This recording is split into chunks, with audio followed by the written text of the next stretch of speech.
അത് മിക്കവാറും ആ ടിംബക്ടു ഒരു കെമിക്കൽ കൊണ്ടുവന്നതായിരിക്കും. നീ പറഞ്ഞത് വളരെ ശരിയാണ് എന്റെ കുഞ്ഞനിയാ. നിന്നെ ഇതുപോലെ കൊടുക്കാൻ വേണ്ടിട്ടാണ് ഞാൻ ഈ കെമിക്കല് കൊണ്ടുവന്നത്.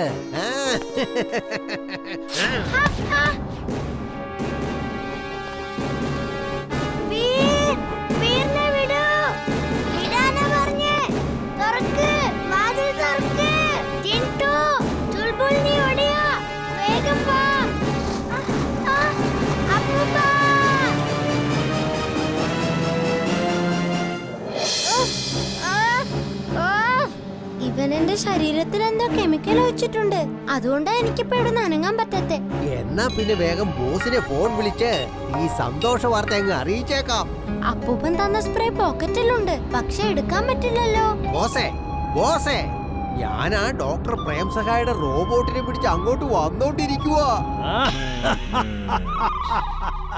കൊള്ളാം മോനെ ടൊമാറ്റോ, നീയാളൊരു കില്ലാടി തന്നെ. നിന്റെ ബുദ്ധി വളരെ ചെറുതാണെങ്കിലും നിന്റെ ശരീരം വളരെ വലുതാണെങ്കിലും നീ ഒടുവിൽ കാര്യം സാധിച്ചില്ലേ? കെമിക്കൽസ് എന്റെ തൊലിക്ക് പുറത്താണുള്ളത്, അകത്ത് പറ്റിയിട്ടില്ല. ഇപ്പൊ ഞാൻ എന്റെ ബോഡി ടെമ്പറേച്ചർ കൂട്ടിയാ അപ്പൊ എന്റെ ദേഹത്തുള്ള തൊലിയോടൊപ്പം കെമിക്കലും പോയിക്കോളും. അല്ലെങ്കിൽ ഇയാൾ എന്നെ പിടിച്ചോണ്ട് പോവും. Body temperature increase, body temperature increase, body temperature increase. അങ്ങോട്ടാ പോയേ. ഈ ജിണ്ടു ഇത് എവിടെ പോയി കിടക്കുക? അല്ലെങ്കിൽ ഒരു ആവശ്യമുള്ളപ്പോ അവനെ കാണത്തില്ല.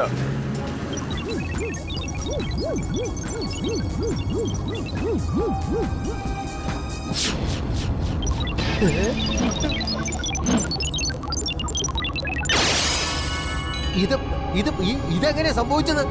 ഇവനെ ഒന്നുകൂടി ഫ്രീസ് ആക്കേണ്ടി വരുമല്ലോ, അല്ലെങ്കിൽ ആ ബോസ് എന്നെ പിടിച്ച് ഫ്രീസ് ആക്കി കളയുമെന്നേ.